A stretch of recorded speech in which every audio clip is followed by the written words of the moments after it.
지난 화요일 국민일보 첫 페이지를 장식한 머리 기사가 찍어댄 코로나 국채 독이 되어 돌아온다 였습니다. 올해 국가 채무액이 1134조 8천억 원입니다. 국가예산정책처에서 추산하는 이자 지출만 22조 9천억 원에 달합니다. 코로나 사태로 인해 과잉 지출이 불가피했던 것은 분명 사실이지만 어쨌든 나라 재정에는 비상등이 켜졌습니다. 현 정부에서 부랴부랴 긴축 재정을 선언하고 나섰지만 이미 기울어진 상태에서 얼마나 효과가 있을지 의문입니다. 사회적으로도 흉기 난동 사건, 묻지마 폭행이 끊이질 않고 있습니다. 범죄 심리학자들은 이 또한 코로나 사태와 무관하지 않다고 지적합니다. 코로나로 인해 야기되었던 비대면 사회에서는 많은 것들이 제한되고 억눌릴 수밖에 없었는데 다시 대면 사회로 전환되자 그 억눌렸던 것들이 여과 없이 표출되면서 빚어진 일종의 사회병리 현상이라는 것입니다. 설상가상으로 결혼율과 출산율은 계속 하향 곡선을 그리고 있습니다. 현재 우리나라 합계 출산율이 0.78명입니다. 이 수치는 꼴찌에서 두 번째인 이탈리아의 1.24보다 현저하게 낮은 수치입니다. 별로 바람직하지 못한 일임에도 불구하고 타의 추종을 불허하는 그런 1등을 하고 있습니다. 오로지 인적 자본에 의지해 나라를 발전시켜왔던 우리나라로서는 보통 심각한 일이 아닐 수 없습니다. 정말 웃을 일이 별로 없는 그런 사회가 되고 말았습니다. 이런 세상을 살아가야 하는 우리에게 필요한 게 무엇일까요? 바로 위로입니다. 그렇다면 우리를 위로해 줄 수 있는 존재가 누구일까요? 오늘 읽은 고린도후서 1장 3절에 그 답이 있습니다. 3절을 한번 보실까요? 우리 3절 같이 읽겠습니다. 찬송하리로다. 그는 우리 주 예수 그리스도의 하나님이시요 자비의 아버지시요 모든 위로의 하나님이시며.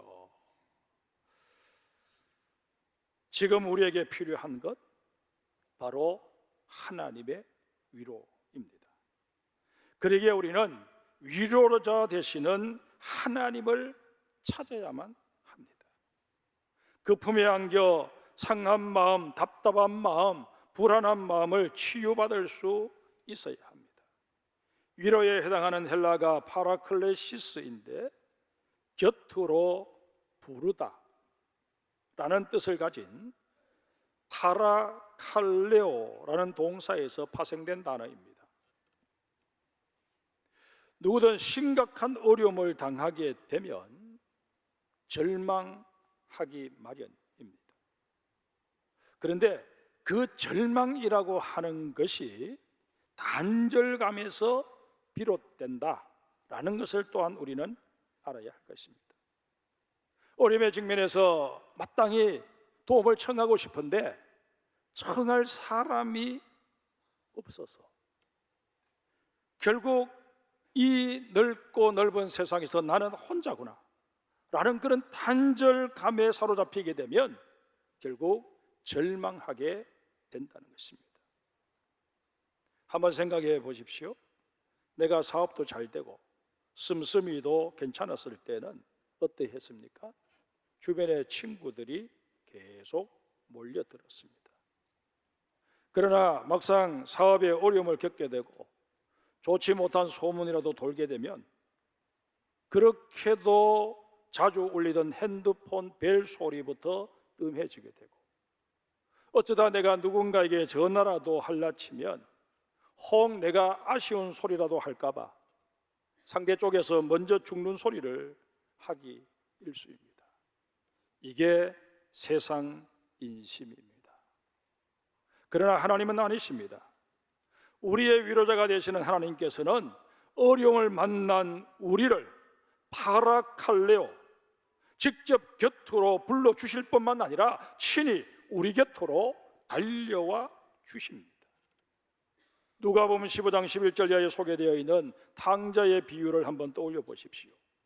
집을 나갔던 둘째 아들이 죽을 고생을 겪고선 집으로 되돌아옵니다. 그런데 20절에 보면 아직도 거리가 먼데 아버지가 그를 보고 측은히에게 달려가 목을 안고 입을 맞추니 라고 묘사되어 있습니다. 이게 위로자 되시는 하나님의 모습입니다. 집을 나갔던 아들이 저 멀리 보이기 무섭게 아버지가 달려가 끌어안고 입을 맞춥니다. 이렇듯 하나님 역시 우리가 하나님을 향해 얼굴만 돌려도 우리의 그 상한 마음을 다 헤아리시고 우리에게로 달려와 우리를 끌어안아 주십니다. 사랑하는 성도 여러분, 지난 한 주간의 삶이 별로 신통치 못하셨습니까? 하는 일마다 막혀서 답답하고 힘이 드셨습니까?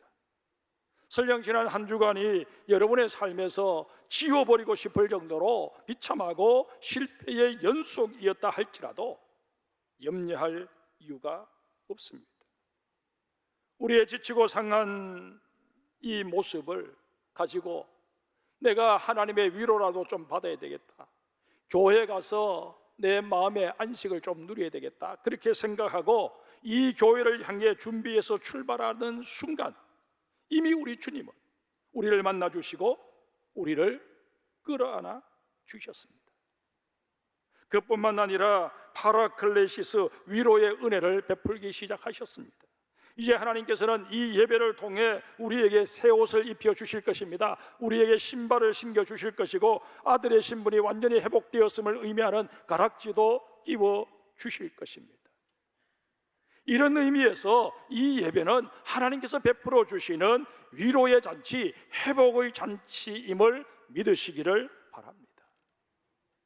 세상 사람들이나 이웃들, 심지어 나 자신까지도 내 인생에 대해 부정적인 평가를 내릴 수밖에 없다 할지라도 전혀 상관없습니다.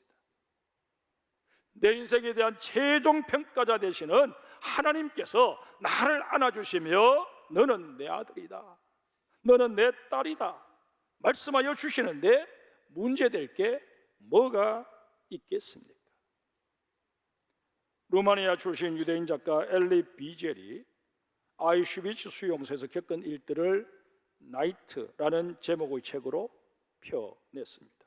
그 책에 보면 이런 이야기가 나옵니다. 어느 날 많은 유대인들이 보는 가운데 세 사람이 교수형을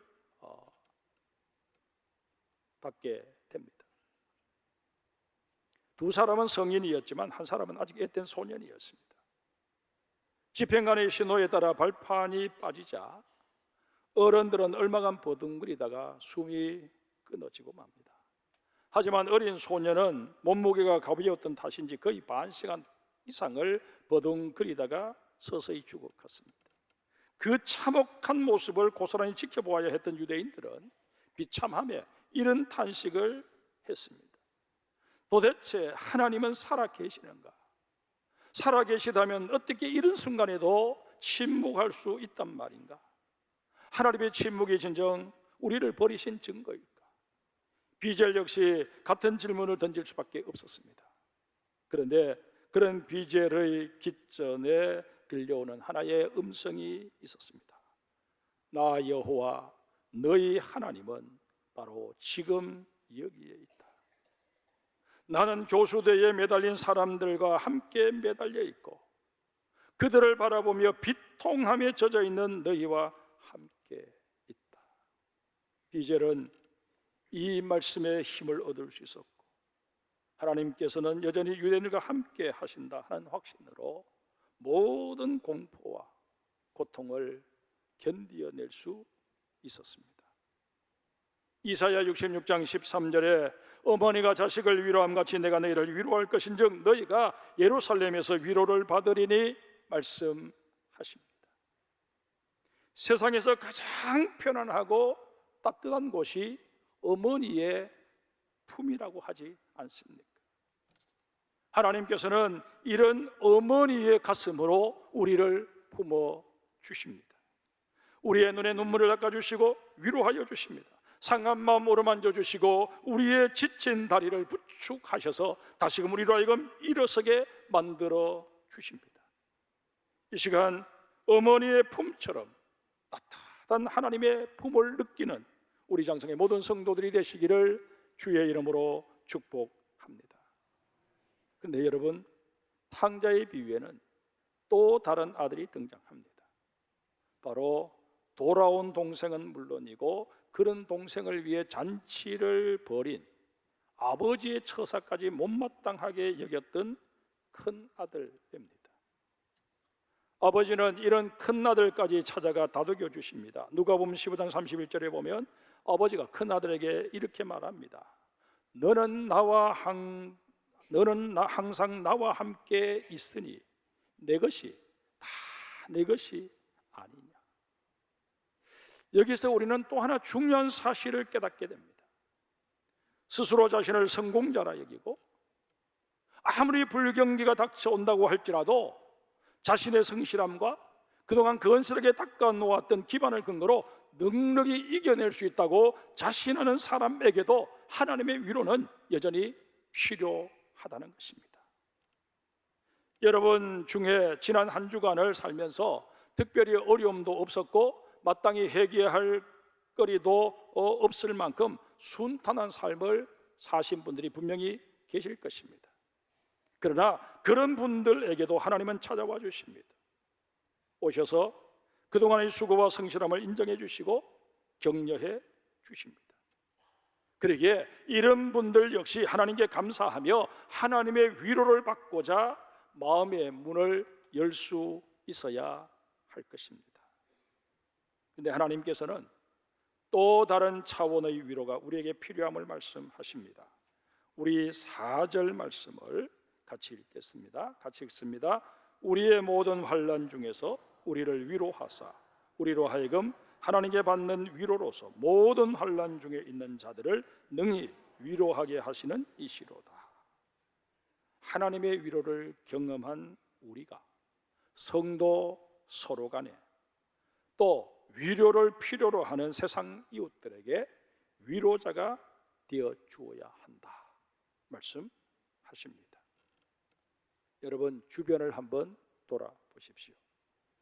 다들 멀쩡해 보여도 그 속은 온통 상처투성이고 10중 8구 스트레스에 짓눌려 있을 가능성이 큽니다. 그러기에 이 시간 앞뒤 좌우에 계신 분들에게 이렇게 축복하며 인사합시다. 하나님의 품에 안겨 위로받으시기를 바랍니다.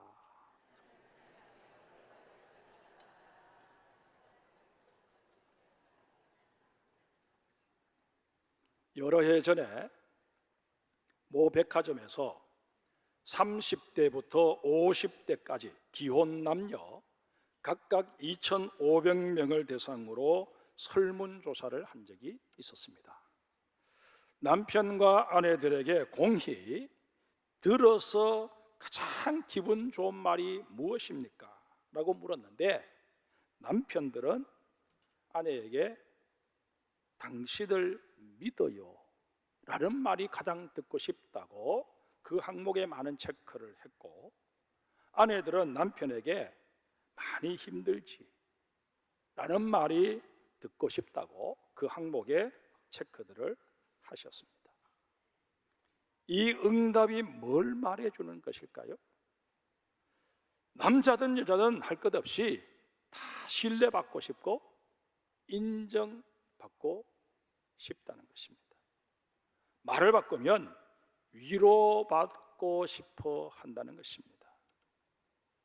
어떤 책에서 읽었던 글을 소개합니다.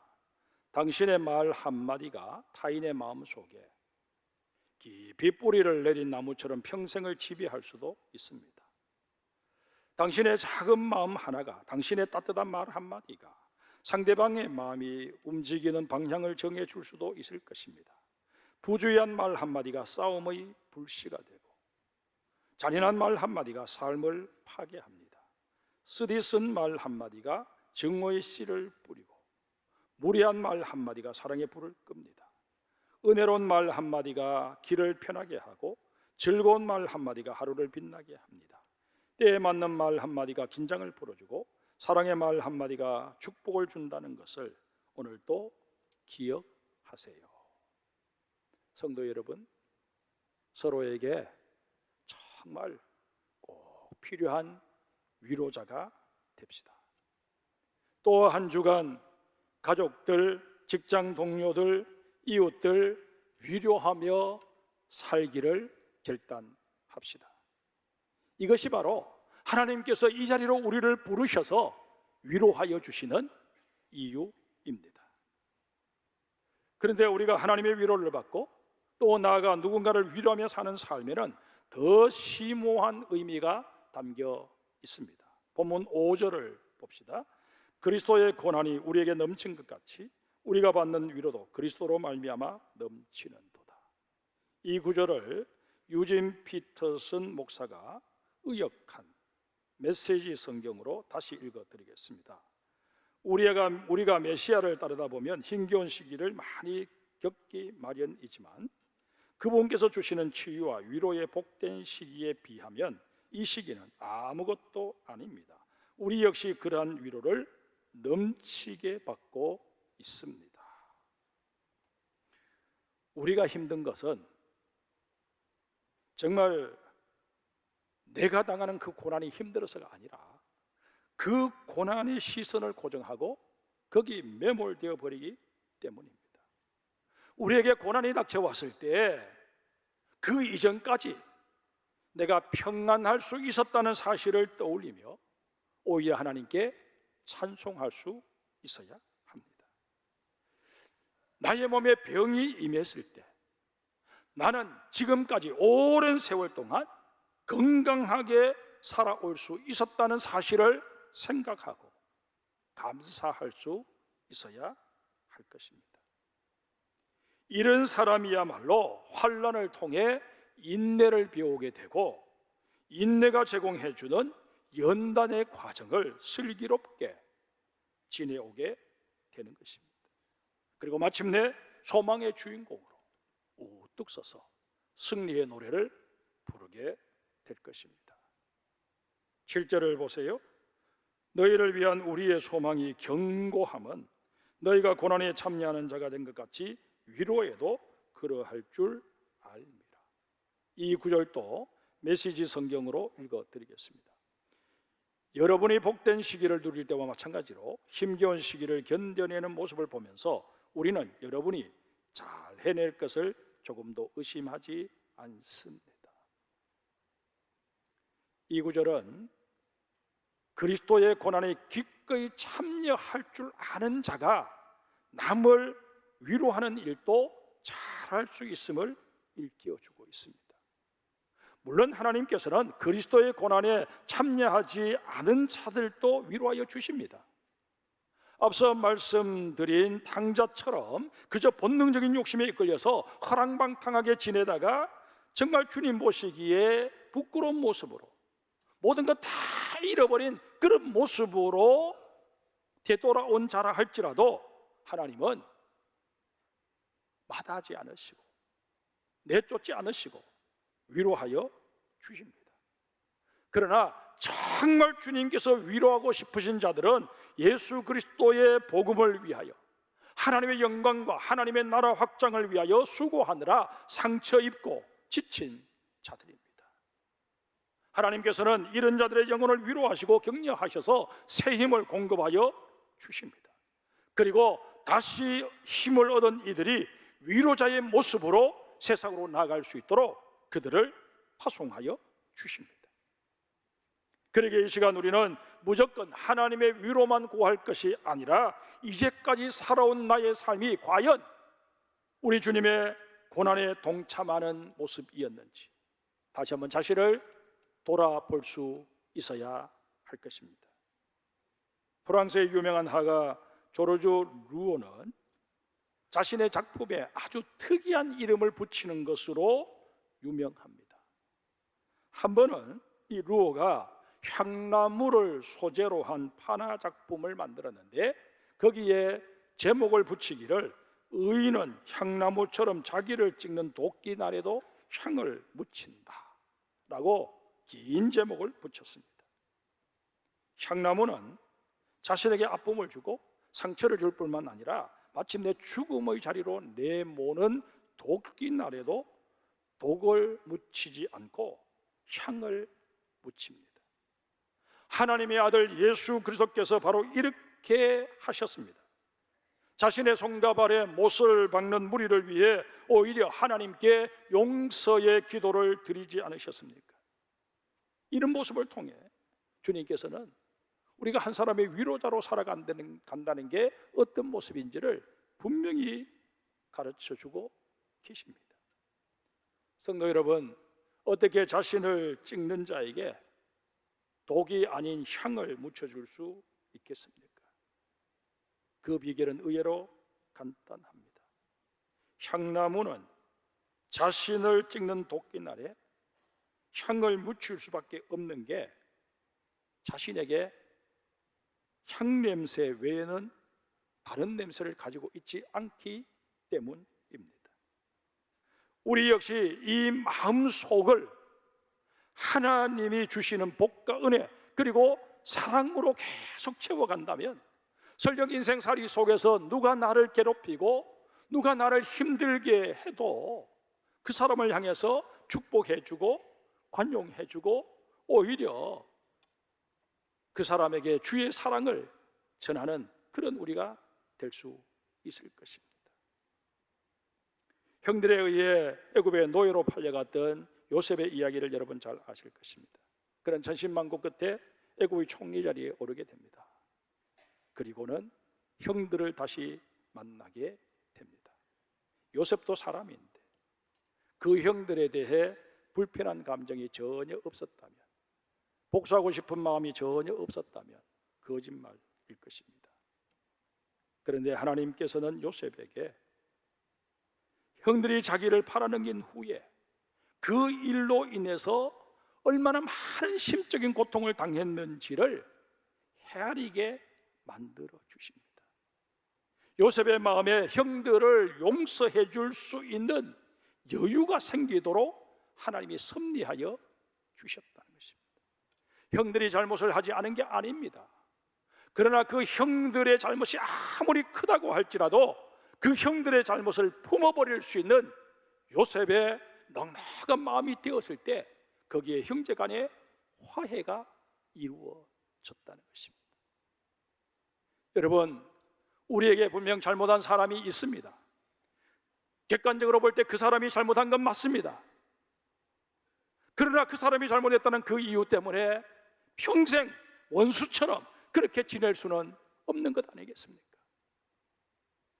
내가 그 사람의 잘못을 품을 수 있는 그런 여유를 가져버리면 모든 문제는 해결되어진다 하는 사실을 깊이 깨닫는 우리 모두가 되어야 할 것입니다. 하나님께서는 우리를 부르셔서 우리를 위로하여 주시고 우리의 상처를 싸매어 주시면서 내 아들아, 내 딸아, 너 세상에 나가서 너를 힘들게 하고 너의 마음에 상처를 준 그 사람을 좀 보듬어 안을 수는 없겠느냐? 너는 진정한 위로자로 살 수 없겠느냐? 주님 말씀하십니다. 말씀을 맺습니다. 스위스의 정신과 의사 폴 트리니에는 고통은 그 자체로 이로운 것은 될 수 없지만 어떻게 대처하느냐에 따라서 그 가치가 달라질 수 있다라고 말합니다. 지금 우리가 처한 상황 분명 어려운 게 사실입니다. 그러나 어떻게 대처하느냐에 따라서 오히려 이 위기는 전화위복이 될 수도 있을 것입니다. 그러기에 하나님께서는 우리들어 힘을 내라고 위로하여 주십니다. 땅을 바라보며 한숨 짓는 인생이 아니라 하늘을 바라보며 찬송하는 인생을 살라고 말씀하십니다. 아울러 하나님께서는 우리가 하나님께 받은 위로와 격려를 세상을 향해 나누며 살라고 말씀하십니다. 내가 위로를 받았으니 이제는 너가 위로자가 되어서 누군가를 위로하며 살아라 말씀하신다는 것입니다. 다시 세상으로 파송받는 우리 장성교회 성도 여러분, 여러분께서 얻은 위로와 능력으로 하나님이 보내시는 그 삶의 자리에서 창조적인 에너지를 발산하는 믿음의 사람들이 다 되시기를 주의 이름으로 축복합니다.